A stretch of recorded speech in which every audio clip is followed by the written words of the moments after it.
नमस्कार माझ्या मराठी बांधवांनो आणि महाराष्ट्रीयन बांधवांनो. आज आपण अतिशय ज्वलंत मुद्द्यावरती या ठिकाणी बोलणार आहोत आणि तो मुद्दा आहे नुकत्याच आता 4 सप्टेंबर म्हणजे बुधवारी महाराष्ट्राच्या सरकारनं एक फॅक्टरी ॲक्टमध्ये बदल केला आणि जो Maharashtra shops and establish act 2017 आहे आणि जो फॅक्टरी ॲक्ट 1948 आहे यांच्यामध्ये बदल केलेला आहे. बरं, याच्यावर कोणत्याही मराठी न्यूज चॅनलवरती डिबेट झाली नाही आणि सरकारविषयी आवाज उठवला नाही. हा मुद्दा तुम्हाला दिसतोय तेवढा सोपा नाही आहे माझे मायबाप मंडळी आणि महाराष्ट्रीय बांधवांनो. या महाराष्ट्र गव्हर्नरने इनलाईन केला हा कायदा कोणासोबत? तमिळनाडूसोबत, उत्तर प्रदेशसोबत, कर्नाटकासोबत. आणि या ठिकाणी जे प्रायव्हेट सेक्टरमध्ये लोक काम करत आहेत यांचा जीवाची पर्वा न करता, यांच्या जीवनाची पर्वा न करता, यांचं जीवन कसं चालल्याचा विचार न करता कामाचे तास वाढवून दिले. याच्यामध्ये जे मोठमोठे शॉप आहेत ते पण येणार आहेत आणि जे फॅक्टरीज आहेत त्यांच्याकरता तर लागूच आहे. जे अगोदर प्रायव्हेट सेक्टरमध्ये काम करत होते त्यांच्याकरता 8 घंटा ड्युटी होती आणि एक विकली ऑफ असायचा, म्हणजे एक सुट्टीचा दिवस असायचा. आता याच्यामध्ये बदल झाला. ज्या शॉपमध्ये 20पेक्षा अधिक एम्प्लॉई काम करत आहेत त्या ठिकाणी 10 तास काम कंपल्सरी या सरकारनं करून दिलेलं आहे. अगोदरच 8 तासाची ड्युटी होती तर हे मोठमोठे शॉपवाले 2-3 तास एक्स्ट्रा थांबवत होते. आता 10 तास एक कंपल्सरी वर्किंग हवर करून दिलेलं आहे. मग आता हे शोषण नाही तर काय आहे? आणि जे इंडस्ट्रीमध्ये काम करत आहेत त्यांच्याकरता 9 तासावरून 12 तास करून दिलेली आहे. आता तुम्ही विचार करायचे दुष्परिणाम किती मोठे भयंकर भोगावे लागतील येणाऱ्या 5-7-10 वर्षामध्ये. जिथं 8 तास कामगार काम करतोय मोठमोठ्या शॉपमध्ये, आता ते 10 तासाचं काम झालं. मालक अगोदरच 2-1 तास त्यांना थांबून घेतो, त्याचा जाण्याचा 1 तास एक्स्ट्रा, येण्याचा 1 तास एक्स्ट्रा शॉपवाल्यांकरतात. तर हे 12-13 तास ऑलरेडी होत आहे. तो झोपणार केव्हा? फॅमिलीला टाईम केव्हा देणार? स्वतःच्या आरोग्याकडे कधी लक्ष देणार? आणि जे इंडस्ट्रीमध्ये काम करत आहेत त्यांच्याकरता 12 तास ही ड्युटी करत आहेत. त्याच्यानंतर पर क्वार्टरली जे ओव्हरटाईम हवर्स होता, जो 115 अगोदर होता, 115 हवर्स तुम्हाला 3 महिन्यामध्ये लिगली ऑथेंटिक होता, तो आता 144 हवर्स करून टाकलेला आहे. म्हणजे 12 तास जर हा एम्प्लॉय काम करणार, त्याचा येण्याचा एक तास अगोदर, त्याच्यानंतर येताना 1 तास अगोदर, जाताना 1 तास अगोदर, 15-15, 16-16 घंटे जर तो ड्युटीमध्ये वेस्ट करणार 24 तासापैकी, तर त्याच्या आरोग्याला झोप किती घेणार? मुलाबालांसाठी वेळ कधी देणार?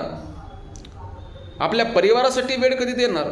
स्वतःच्या आरोग्याकडे कधी लक्ष देणार? हे जिवंत माणसाला मारून टाकण्याच्या समान आहे मायबाप मंडळी. याच्यावरती कोणताही मीडियावाला या डिबेट करताना मला पाहत नाही. अरे तुम्हाला तुमच्या बुद्ध्या खलास झाल्या का? तुम्हाला बदल घडवायचे असेल ना, तुमचे डोकं एवढं किडे वळवळ करत असेल तर एज्युकेशन सेक्टरमध्ये बदल करा. कुठे एज्युकेशन सेक्टर चालू आहे आपलं महाराष्ट्राचं आणि संपूर्ण हिंदुस्थानचं? मला कोणत्याही राजकीय पक्षाशी घेणं देणे, माझा कोणत्याही पक्षाशी काही संबंधही नाही. पण खरं बोलायलाच कोणी तयार नाही.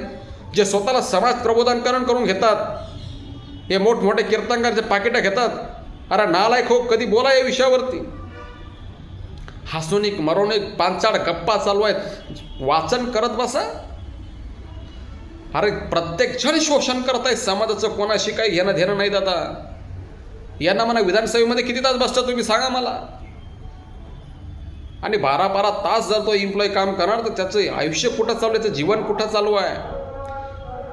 आणि या 12 तासमुळे काय झालं ते पण आहे का? ऑलरेडी बेरोजगारी जास्त आहे महाराष्ट्रामध्ये, संपूर्ण हिंदुस्थानमध्ये. ज्या 3 शिफ्ट चालू होत्या कंपन्यांच्या आणि शॉपांच्या, फर्स्ट, सेकंड आणि 8-8 तासाच्या, आता 12 तास जर ड्युटी झाली तर 2 शिफ्ट झाल्या, 12-2-24.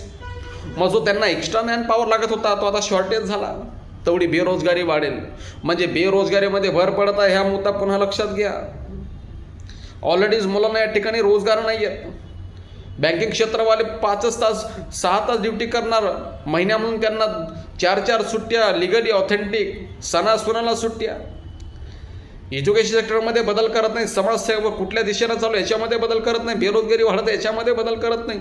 आणि तमाम माझ्या बहिणींना सांगायचं आहे, जेवढ्या माई माऊल्याने यांचे जे लाडके बहिणीचे पैसे येतात ना, यांच्या तोंडावर फेकून मारा ते पैसे. सांगा आम्हाला आमचं जीवन पाहिजे, कोणत्या दिशेनं तुम्ही कायदा बनवत आहात? रस्त्यावरती उतरा यांच्यासाठी.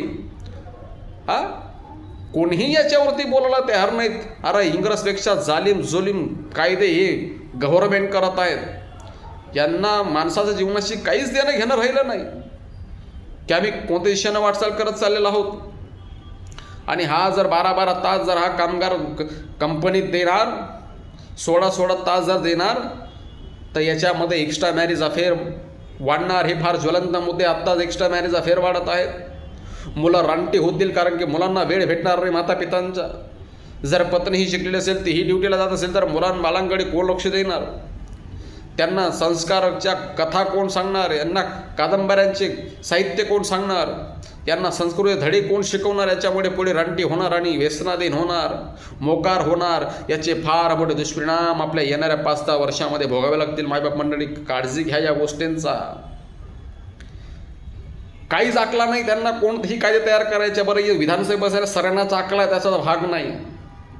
आणि तमाम या समाज प्रबोधकांना माझा चॅलेंज आहे, अरे हरामखोर नालायक या विषयावरती बोलण्याचा प्रयत्न करा. पांचाड गोष्टी कमी सांगण्यापेक्षा समाजामध्ये बदल होतील आणि जागृती होईल अशा गोष्टी समाजापुढे न्या. नको ते भंगारांना 50-50, 60-60 देऊन तुम्ही बोलवत आहात. लाजा वाटायला पाहिजे आम्हाला या गोष्टींच्या. कुठं चाललोय आम्ही? देशाचं वाटोळ होत चाललेलं आहे. येणारा काळ फार भयानक आहे. मी अगोदरही तुम्हाला बोललेलो आहे. कोण्या दिशेकडे वाटचाल चालू आहे प्रत्येकानं विचार करायला पाहिजे. आणि असे बदल तुम्ही घडवत आहेत, याच्यानं काय भेटणार आहे? तुमचं जीवन सुरळीत चालू आहे एशीमध्ये, पण या सामान्य जनतेचं काय होणार याचा कधी विचार केलास का तुम्ही? हे 3 मूर्त्या ज्या बसल्यात ना, पवार, फडणवीस, शिंदे, काय थोड्याफारी आकला नाहीत तुम्हाला? या कायद्याचे काय भयानक दुष्परिणाम भोगावे लागतील. तर काय वाचन केलंय तुम्ही? तमाम महाराष्ट्रीय बांधवांना माझं आव्हान आहे, अरे हा कायदा फार धोक्याचा आहे. याचे फार मोठे दुष्परिणाम भोगावे लागतील. बेरोजगारीमध्ये भर पडेल, एक्स्ट्रा मॅरेज अफेअर वाढतील, मुलाबाळांना वेळ राहणार नाही, तर पुरं रानटी निघतील, फालतूक निघतील, व्यसनाधीन होतील, नको ते कृत्य करतील. समाजामध्ये अस्थिरता निर्माण होईल, मानसिक संतुलन लोकांचं बिघडेल. माणूस फक्त जिवंत दिसेल पण मेलेल्या समान राहील. मोठमोठ्या कीर्तनकारांना थोड्या लाजा बाळगू द्या. 50-50, 60-60 घेतात नालायको. तुम्हाला साप भगवंत विचारल्याशिवाय या गोष्टींवरती बदल घडण्याचा प्रयत्न करा आणि क्रांतीचे पाऊल टाका, क्रांती शब्द कीर्तनातून टाका. आणि तमाम माझ्या महाराष्ट्रीय बांधवांना देखील आव्हान आहे, चांगल्या लोकांना बोलवा जे क्रांती विचार पोहोचव, त्यांच्याकडे अभ्यास आहे, अपडेटेड आहेत. पांचट गोष्टी सोडा आणि या सध्या महाराष्ट्रामध्ये, संपूर्ण भारतामध्ये कसे दुष्परिणामचे कायदे तयार होत चाललेले आहेत अशांविषयी बोलणारी माणसं आम्हाला पाहिजेत, तरच बदल घडतील, नाही तर अधोगतीकडे वाटचाल चालू आहे. जय हिंद, जय महाराष्ट्र, जय भारत. मी हरिभक्तपरायण समाधान महाराज पाटील प्रखात, शिवचरित्रकार आणि प्रकार धर्मविचार मानणारा वक्ता आपला हरिभक्तपरायण समाधान महाराज पाटील. रामकृष्ण.